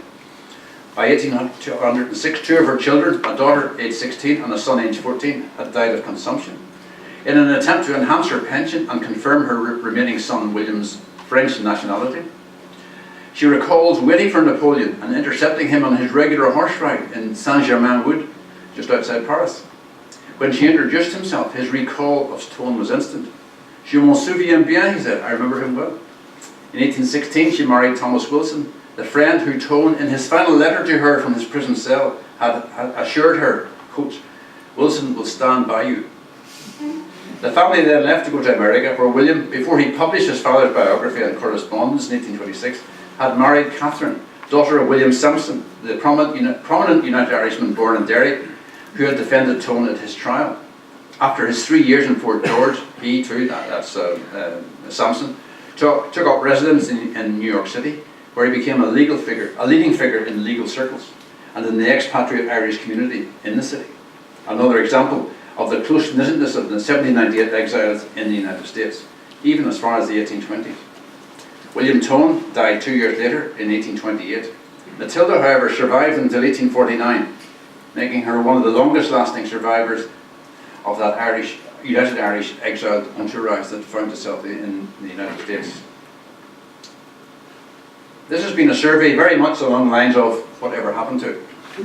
In addition to the details about the post-1798 fate of individuals, it has sought to reflect the extent of the dismay experienced by those who initially chose to go to France, particularly by its anti-democratic society that they found there. By contrast, those who went either directly or eventually to the United States quickly adapted to what Samuel Nielsen called the mild government they found there, principally in the legal, medical, political and diplomatic fields. David Fitzpatrick has estimated that over the following century, the 19th, some 8 million people emigrated from Ireland. The vast majority of them went to or ended up in the United States, where on the whole, they mirrored the example of the United States, of the United Irish Exiles, in making more of their lives than would have been the case had they stayed in Ireland. Thank you. Thank you for including me today. One of my concerns when I make a presentation is to get my history correct, unlike a certain president of mine who gets everything wrong but accused the Canadians of burning down our White House in the War of 1812. I wish not to make that mistake. Today I would like to discuss the life of Thomas Emmet, a son of Protestant parents who was born into a family of wealth and high social status, yet who would later join the United Irishmen and fight for Catholic emancipation and parliamentary reform. He and his family, despite their wealth and comforts, would, in the end, sacrifice all they had. Thomas would leave Ireland at age 34, never to return. His younger brother, Robert, would be executed at age 25 by the British authorities, and their parents would die, as one historian noted, of broken hearts. One of the questions that I have been exploring is what influenced Thomas to take such personal and professional risks in fighting for these causes. Thomas Emmet was born in Cork in 1764 to Dr. Robert Emmet and Elizabeth Emmet, the daughter of wealthy landowners from County Tipperary. He was one of 17 children, only 4 of whom survived to adulthood. 13 of the Emmet children died either in infancy or early childhood of diseases common to that time, such as smallpox and typhoid. His younger brother Robert was the martyr leader of the 1803 rebellion in Dublin, and remembered as much for his iconic speech delivered from the dock the day before his gruesome execution as he was for the ultimately failed uprising. In 1770, the Emmets moved from Cork to Dublin when Dr. Emmet was named state physician for Ireland, a position that allowed him to move in the elite economic and social circles of late 18th century Dublin. Thomas's parents, who you see here, and these portraits hang at the Crawford Art Gallery in Cork, while wealthy and enjoying the comforts of an upper-class life, spent a considerable amount of time helping those less fortunate. Dr. Emmet treated patients whether or not they could pay him. Mrs. Emmet gave her time to helping the homeless find shelter and feeding the hungry. This sense of what would be referred to in the 19th century as noblesse oblige seems to have had an influence on young Thomas. Dr. Emmet also spent this is their home in St. Stephen's Green. Dr. Emmet also spent more than 30 years on the staff of St. Patrick's Hospital in Dublin, during which time he not only improved the care given in the hospital, but also stabilized the hospital's finances. Dr. Emmet was also a believer in Catholic emancipation, despite being a part of what historians would later refer to as the Protestant ascendancy. This is St. Patrick's. The period from the 1770s until the 1790s was the time of the American Revolution, and then a decade later, the French Revolution. Both of these tectonic events in world history would exert a tremendous influence on the Emmet family. The Emmets sympathized with the cause of the American colonies and later felt similarly about the French uprising. They had friends and family in both countries, some of whom would later perish in the latter part of the French Revolution. Many years later, Thomas and Robert would expend a great deal of time and resources soliciting the aid of the French in ridding their homeland of the British.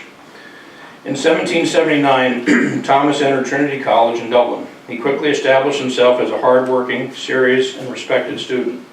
Among his many pursuits on campus was his active membership in the College Historical Society. They held bi-weekly meetings where many important questions of the day were debated. Each debate would have one student arguing for the A's, and another providing a counter-argument. After the debates were concluded, a vote was taken as to which debater presented the stronger case. Thomas was often at the forefront of the debates. Some of the questions debated upon included, quote, whether Ireland, if refused the lately demanded constitutional equality, would be justifiable in breaking off her connection with Great Britain. A second question debated, is it consistent with their character, and would it be useful to the public that clergymen should introduce subjects of political disquisition to the pulpit? Another, would a union between Great Britain and Ireland be of advantage to the latter? Emmet spoke for the noes, and the votes affirmed his argument. In yet another debate, a question was posed that would foreshadow events later in Emmet's life. Is an exile bound to prefer the interest of his native country or the interest of that which received and protects him? Slightly more than 2 decades later, Emmet and his family arrived in America, permanently exiled from the land of their birth. Emmet recalled many years later in a letter to a friend that he became aware of the falsehood of the history of Ireland by the accident of having to take part in a college discussion on the Irish Massacre and Rebellion of 1641. He discovered Curry's historical and critical review of the Civil Wars of Ireland, which sought to correct what the author believed to be historical misrepresentations of the Irish Catholics. Emmet added in the same letter that this made a mark on me and much changed my life. After graduating from Trinity in 1783, Emmet went to Edinburgh, Scotland to study medicine. Later, while touring hospitals on the continent, he received the tragic news from home that his older brother Christopher, a highly regarded barrister, had died suddenly at the age of 27. At the urging of his father, Thomas changed the direction of his life and went to study law in London. He returned to Dublin in 1790 and quickly established himself as an able and effective advocate. It would be as a lawyer, both in Ireland and later in America, that he would make his name. In the early 1790s, while the French Revolution was occurring, a group of Presbyterians, Methodists, Catholics, and Anglicans formed the Society of United Irishmen in Belfast and then Dublin. Among the founders was Theobald Wolfe Tone, a close friend of the Emmet from their Trinity days. Emmet kept his association with the society a secret, though he was quietly recruiting members while riding circuit throughout Ireland. In late 1792, he joined the society at the urging of William Drennan, a son of a Presbyterian minister from Belfast, who was another one of the founders of the society. Emmet became identified as well with the Catholic Committee, an organization of Catholic laymen who enthusiastically welcomed his legal advice. He would become a lifelong advocate of Catholic emancipation in Ireland and later in America, would often represent Catholics in court. He believed that an individual was entitled to private judgment in one's religious beliefs, and that the prosecution of Catholics in Ireland helped to maintain the existing power structure. He detested religious hatreds for 2 fundamental reasons. First, it was contrary to one's conscience, and secondly, it was inconsistent with the interests of Ireland. He wrote that, quote, religious bigotry remains potent and inveterate, blind and unforgiving. It embitters the present with the memory of the past, denies the evidence of facts, and promotes hatred and hostility among those whose common sufferings, common interests, and common country should indissolubly unite in sympathy and affection in object and in action. As Emmet's reputation as an effective advocate became more widely known, he was increasingly sought after to represent others in the society who were being persecuted. In June 1792, he represented James Napper Tandy, who was charged with distributing a seditious pamphlet. What perhaps is most memorable from this case was Emmet's speech to the court, where he quoted the Magna Carta, laws from the reigns of Edward I and III, and much more. By the mid-1790s, anyone who took the oath of the society could be charged with a treasonous crime. Emmet's courage was on display a few years later when, in a case involving a group of men who were charged with taking the oath of the Society of United Irishmen, Emmet first explained the oath and then read it aloud to the court. He concluded his argument by saying, quote, "My lords, here in the presence of this legal court, this crowded auditory, in the presence of the being that sees and witnesses and directs this judicial tribunal, here, my lords, I myself, in the presence of God, declare I take the oath." He then took the book that was on the table, kissed it, and sat down. A stunned and silent court took no action against Emmet, and the prisoners received a lenient sentence. Emmet was more radical in his thinking than he has sometimes been given credit for. Earlier he said that he would never countenance any mode of resistance but that which was perfectly legal. By early 1793, with England at war with France and more repressive laws emanating from London, his thinking gradually became more radical. He denounced the war as counter-revolutionary, which he felt inhibited the growth of liberty in Europe. He also argued that the society should reserve to itself the right to resorting to arms should it become necessary. In addressing the question of parliamentary reform, he forwarded a motion to prepare for full representation, and he strenuously advocated for universal manhood suffrage. He delivered a memorable oration that was subsequently printed by the committee members for their own use. Emmet's activities were not going unnoticed by Dublin Castle. From the earliest days of the society, the government had infiltrated the innermost circle of leadership with a network of informants. In attendance at many of the society meetings, including ones that Emmet spoke at, was a man named Thomas Collins. Collins was a paid informer for Dublin Castle, and after every meeting would prepare a report detailing what was said and who was in attendance. Secret informers with spies would be a chronic problem for the rebellion movement throughout its existence.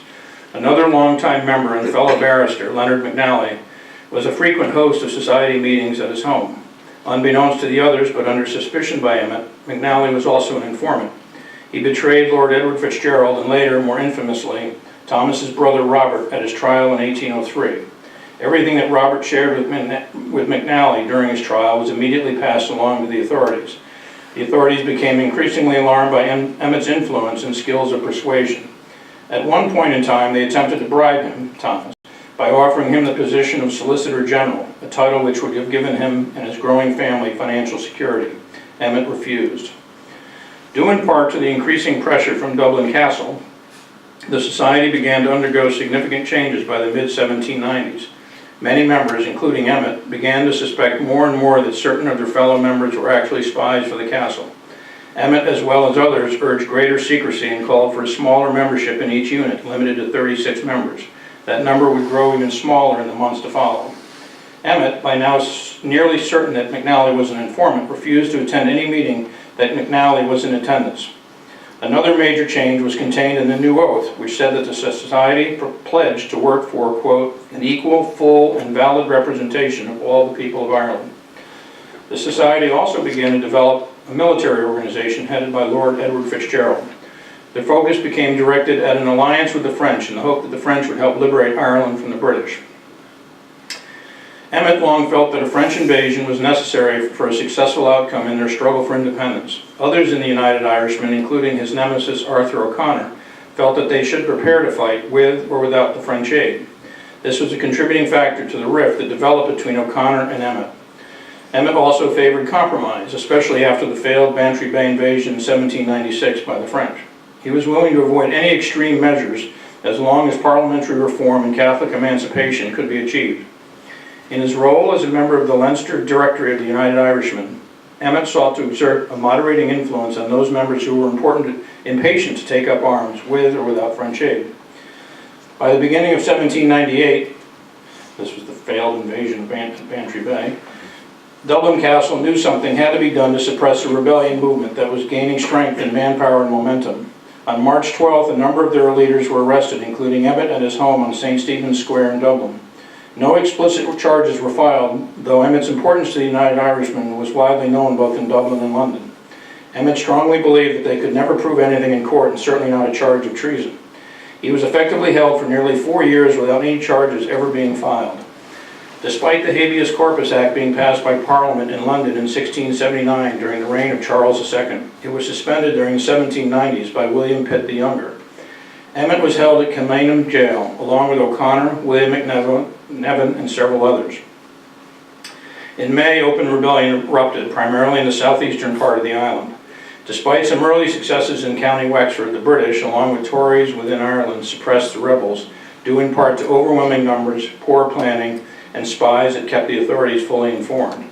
The violence that ensued left, by some estimates, more than now apparently 10,000, not 30,000 dead, which is still a lot. There were mass executions, sectarian violence, and massive losses in several major battles. A French invasion, which included Wolfton, was attempted at County Donegal, but was intercepted by the Royal Navy. Tone was captured, tried, and found guilty, but before he could be hanged, he slit his throat and died days later. As the violence worsened and the executions mounted, the Dublin prisoners and the authorities negotiated an agreement. In exchange for general information on the rebellion plans, but with no names provided, the executions would cease and the leaders who had been imprisoned would be freed, as long as they left Ireland forever. In July, Emmet, O'Connor, and McNevin were called before a secret committee of the House of Lords to testify as to what they knew. This was part of the agreement, but this led many United Irishmen to suspect that this trio had betrayed the cause to stay alive. Research indicates, however, that it was as much the idea of the authorities to take this approach as it was the prisoners themselves. It is important to note that more than 60 prisoners had to sign this agreement for it to be put into place. In the final analysis, the agreement benefited both sides. Many lives were spared, and the British rid themselves, through exile, of the leadership of the United Irishmen. By late summer, it had become increasingly obvious that the rebellion was failing. There were also reports that some in the British government were calling for the immediate trial and execution of Emmet, O'Connor, and McNevin, but more moderate heads prevailed. Initially, they were told that they could depart for any country that was not at war with England, which excluded France. Many, including Emmet, hoped to go to America as they had friends and family there. The American government, however, had other ideas. In March of 1797, John Adams succeeded George Washington as President of the United States. Adams was a member of the Federalist Party, a party which favored strong relations with Great Britain and was opposed to the French Revolution. By the late 1790s, thousands of Irish immigrants had already arrived in America, many fleeing the religious oppression and economic despair in Ireland. Some of the Irish brought with them Republican ideals, often with a French flavor. The Federalists felt, with some justification, that these Irish could pose a threat to the fledgling democracy that was America less than a generation removed from British domination. The inescapable irony, of course, is that the Irish wanted to throw the British out of Ireland, just like Adams and most everyone else had done in the War of Independence. In 1798, while the rebellion was raging in Ireland, the United States Congress passed a series of acts known collectively as the Alien and Sedition Acts. Among the provision of the acts were an increase in the time it would take an immigrant to become a citizen from 5 to 14 years, the Naturalization Act, and another act that allowed the president to imprison and deport non-citizens who were deemed dangerous, Alien Friends Act of 1798.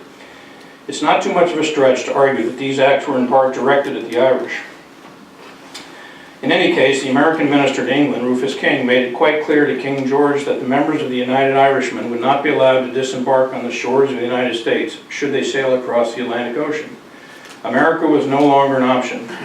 Emmet asked about going to Germany and was denied because the authorities wanted the rebel leaders out of Europe. In March 1799, Emmet and nearly 20 others, including O'Connor, McNevin, Samuel Neilson, Thomas Russell, sailed to Scotland in horrifically stormy weather. The night before they sailed, Emmet's sister, Mary Ann, rushed to Kilmainham jail as his destination was kept secret. She presented herself to Lord Cornwallis, who it was reported was moved to tears by her earnest supplication.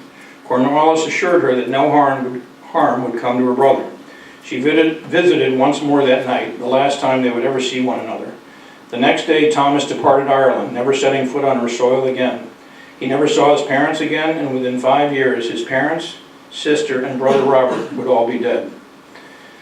After landing in Scotland, the prisoners were transported to Fort George. Initially, there were harsh rules in place, such as no ink and pens for the prisoners. Conversations and visitors were attended by a guard, and exercise was limited to 1 hour per day.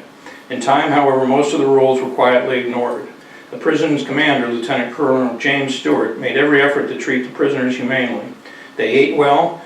I didn't know about the wine. Would have fit right in. And their rooms were considerably more spacious than what they had experienced at Kilmainham. Emmet's wife Jane came in the summer of 1800 to join her husband and brought along 3 of their children. She was allowed to stay with him while he was in prison, and in fact they had a baby girl who died very young, stillborn I believe. She was allowed to stay with him, the younger children remained in Dublin under the care of Dr. Emmet and his wife. There were many letters between Dublin and Fort George, as all parties deeply felt the separation and loss of time together.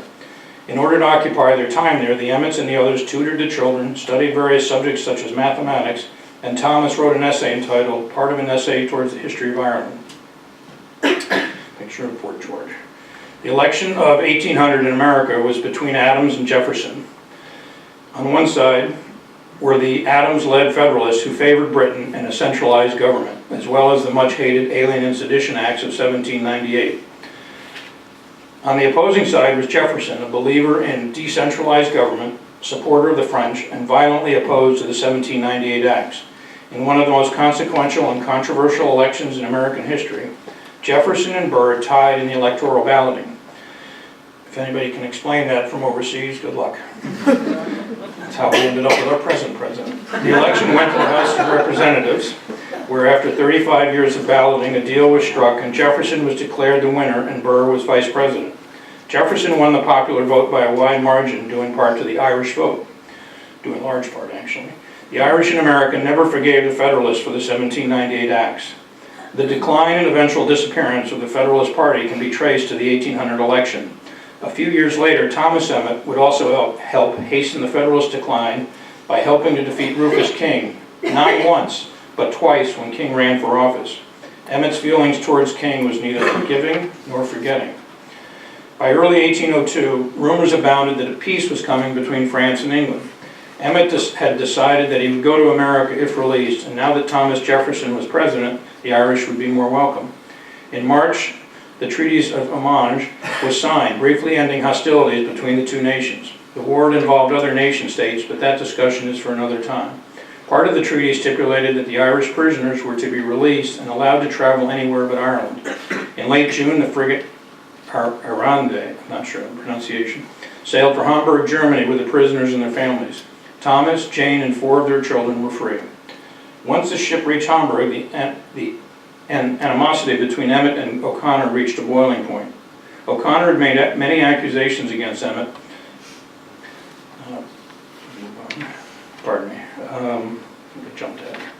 Once the ship reached, O'Connor had made many accusations against Emmet, stemming in part from their disagreements over French assistance and what each had said to the authorities during the secret committee meetings of the House of Lords in the summer of 1798.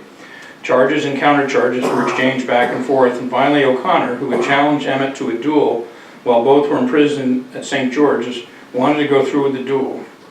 However, cooler heads prevailed, and a rapprochement of sorts was realized, with both sides giving an explanation of their motives and shaking hands. Emmet, however, was not inclined then or later to maintain a cordial relationship with Connor, who he felt had slighted and maligned him, and furthermore was not to be trusted. After a brief stay in Hamburg, Emmet departed for Amsterdam to meet up with his brother Robert. Their letters had crossed in the mails, and they were not sure where to meet.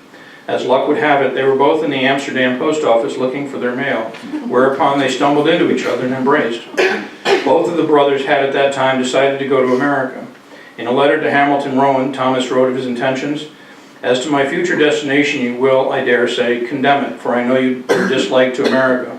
He goes on to say, "America, with all its disadvantages, opens to me the finest field of honorable employment." Thomas's mother had pleaded with him not to go to America, relaying information and impressions she had gotten from relatives there that implied it was not a favorable place to reside. There was one factor holding him back from sailing immediately. He was holding out hope that the peace between France and England was temporary, and if hostilities resumed again, perhaps France would be willing to invade Ireland. In a letter to McNevin in November of 1802, Emmet wrote, "The uncertainty of peace or war, and the state of my little family here, keeps me in great indecision of what steps to take. But if I had any steps to the first, I would endeavor to arrange the other accordingly." Clearly, Emmet was still a united Irishman in heart. Robert, in the meantime, received a cryptic message to return to Ireland to take part in organizing an uprising. Despite pleas from his sister-in-law Jane, he returned to Ireland in immortality. Their father, Dr. Emmet, was in declining health, and in December 1802 he passed away at the age of 73. In January, Thomas received via a messenger a plea from Robert to head to Paris to negotiate with the French. He hesitated until war resumed, which it did in May, when Britain declared war on France. He became the emissary of the United Irishmen in Paris and maintained regular contact with the government of Napoleon. But as the year wore on and no progress was forthcoming, Emmet became more and more disillusioned with the French. Despite receiving promises of a large expeditionary force to be assembled by the end of 1803, Emmet remained skeptical. He was concerned that if France was successful in an invasion of Ireland, the Irish people would have replaced one oppressor with another. Events in Paris did not improve, and Robert's quarrel with O'Connor remained at the heart of the problem: the inability of the United Irishmen to present a united front to the French. His pleas to the French that he and he alone represented the will of the United Irishmen appeared to fall on deaf ears. The French urged Emmet and O'Connor to reconcile and work towards a common goal, viewing the divide between the two as not conducive to offering their assistance. Beginning in May of 1803, Emmet kept an extensive diary of his time in Paris. While there is little of a personal nature in the diary, it does provide an insight into the difficulties involved in the negotiations with the French and Emmet's relationship with O'Connor. Even though Emmet felt that he was the sole proper representative of the United Irishmen in Paris, the French appeared to be listening to O'Connor as much or more than Emmet. In one entry in his diary, Emmet said of O'Connor that he was, quote, "an unprincipled careerist, a boasting egotist, and a potential traitor with dictatorial ambitions," unquote. He was also extremely wary of France's intentions. He wrote that the, quote, people of Ireland felt so much disgusted with the treatment they had received and being buoyed up with false hopes and promises which had been broken, they had learned entirely to distrust. He was assured by a Colonel Dalton that the French desired only to see that Ireland was separate from England and that Ireland should be left at liberty to choose its own form of government. Dalton said that it would take up to 6 months to assemble a force of some 25,000 men, ships, and arms. Emmet knew, however, that the mood in Ireland was restive for a rebellion and most likely would not wish to wait 6 months. He tried appealing for a smaller force that could be ready much sooner, but his pleas were unsuccessful. While growing increasingly frustrated with the lack of progress, Emmet at the same time refused to beg, as he felt it degrading would not help Ireland's cause. In an entry dated July 9, he wrote that, quote, I did not choose to humiliate myself or my country by continuing to press applications that I thought delicacy should have anticipated, and that made us appear in the light of beggars, while they probably also retarded the progress of business. He received word again from Robert that preparations in Ireland were well underway for an uprising, and money, arms, and men were needed without delay. Thomas's efforts with the French once again proved fruitless, and in Ireland, Robert's insurrection was launched prematurely. The authorities, through their extensive spy network, knew of Robert's plans from early on. There is some speculation that they let him proceed knowing he would fail. They would then arrest him, subject him to a sham trial, and then summarily execute him, which is exactly what happened, but not before Robert gave to the court, Ireland, and posterity one of the greatest speeches in all of history. The closing lines have been memorized by thousands of Irish for more than 200 years. When my country takes her place among the nations of the earth, then and not till then, let my epitaph be written. 2 weeks prior to his execution, Elizabeth Emmet succumbed, some say from a broken heart. Before his execution, Robert penned a letter to his brother Thomas and his sister-in-law Jane. He wrote, quote, I am just going to do my last duty to my country. It can be done as well on the scaffold as on the field. Do not give way to any weak feelings on my account, but rather encourage proud ones that I have possessed fortitude and tranquility of mind to the last. God bless you, and the young ones that are growing up about you. May they be more fortunate than their uncle, but may they preserve as pure and ardent an attachment to their country as he has done. The letter was never delivered. Emmet's suspicions of Napoleon and France's intentions had, by early in 1804, convinced him that the hope for a free and independent Ireland was not going to be achieved with the aid of France, if indeed at all. His distrust of O'Connor only increased when he was informed that O'Connor had been appointed a general of division, and in the event of an invasion of Ireland, O'Connor would be placed in charge of the army. In a diary entry of February 17, Emmet wrote that he told Dalton that O'Connor had no military experience whatsoever. Dalton's answer was most remarkable. Quote, the French, you know, have sometimes a singular and eccentric way of accomplishing their objects, and perhaps they would prefer placing in that situation a man who knows nothing, so would let himself be directed, than one who might take advantage of his military knowledge and not be so much under orders. In an article in a French newspaper, the Argus, in early 1804, Emmet read that French policy included the establishment of a new political order, quote, modeled after that of the protecting country. In other words, a government dominated by the Roman Catholic Church as it was in France. Emmet's suspicions of the French intentions were affirmed, and he also seriously doubted that O'Connor, who he knew very well, would be so acquiescent. Emmet feared that if O'Connor were in charge of a free Ireland, he would be as despotic as Bonaparte or King George III. By the summer of 1804, Emmet began to seriously reconsider sailing for America with his family. Disillusioned by the French, distrustful of O'Connor, losing his parents, brother, and sister, and realizing that there was no possibility of an agreement with England, he took his family to Bordeaux to get ready to sail. Before he set sail, he wrote a letter to his good friend, William McNutt. He didn't blame his fellow United Irishmen for waiting to see if a French expeditionary force would head to Ireland, but he warned, quote, I repeat it, do not let yourselves be blinded by a temporary victory. Win it if you can, but come to America.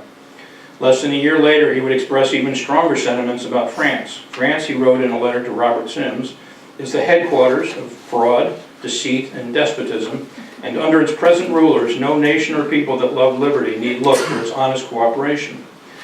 His only hope lay 3,000 miles across the Atlantic, a place he had never seen. In the same letter to Sims in June of 1805, he wrote that the United States is liberty, where liberty is triumphant and cherished, and where the principles to which I have sacrificed so much would be a kind of a potion to my children, for my children. In November, he arrived with his wife Jane and 4 of their children. The other children, who had been cared for by family in Ireland and whom he hadn't seen in more than 7 years, would sail the following year to America. He rarely spoke of his life in Ireland, though the bitterness remained. A friend wrote hoping that he would someday return to Ireland. Emmet would have none of that, hoping that none of his descendants would ever choose to live in Ireland until she was free from England. As a side note, this past November, Emmet graduated from Trinity College for the first time since 1783. Shortly after arriving in America, he settled in New York City. He refused to move to Virginia because they still allowed slaves. New York Governor DeWitt Clinton urged him to apply to practice law before the mayor's court in New York City. Despite objections from the Federalists, he was admitted, taking the seat that had been occupied by Alexander Hamilton, who had been killed in a duel with Vice President Aaron Burr in July of 1804. Some of his opponents objected to his application because he was an alien. He argued successfully that no disqualification, constitutional or statutory, existed to disbar him merely because he was an alien. He established a law office in 1806 in New York City, and that law firm is still in existence today, making it one of the oldest incorporated businesses in America.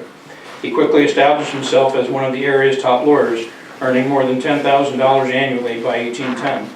He often labored long hours and handled many cases. Among his closest friends in America were William Sampson and Dr. McNevin.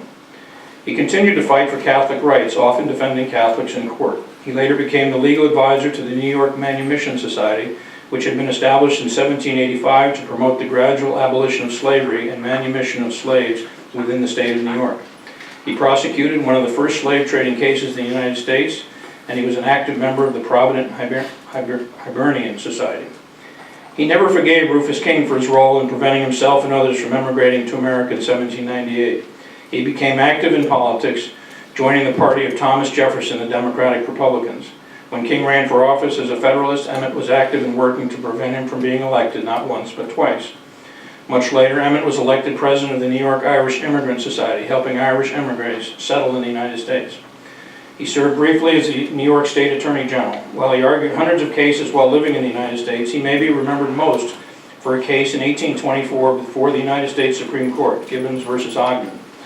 Some legal historians consider this case to be one of the dozen or so most important ever argued before the nation's highest court. It established the supremacy of the federal government in regulating matters relating to interstate commerce. Emmet's adversary was Daniel Webster, one of America's greatest lawyers in her history. Justice John Marshall wrote the opinion favoring Gibbons, Webster's client. However, Joseph Story, an associate justice at that time, declared Emmet, quote, the favorite counselor of New York. On November 14, 1827, while arguing a case in New York, he suffered a seizure and died a day later. His funeral was the largest the city had ever witnessed up to that time. Money was soon raised to construct an obelisk in his honor, and it stands next to St. Paul's Cathedral on Lower Broadway in New York. Thomas Addis Emmet was the father of prominent New York jurist and Irish-American activist Robert Emmet, born in Dublin, grandfather of another prominent New York jurist and Attorney General, Richard Stockton Emmet, and great-grandfather of the notable American portrait artists Rosina Emmet Sherwood, Lydia Field Emmet, and Jane Emmet de Glenn, as well as their first cousin, Ellen Emmet Rand. Rosina's twin brother was West Point graduate and Medal of Honor winner Robert Temple Emmet. He is the great-great-grandfather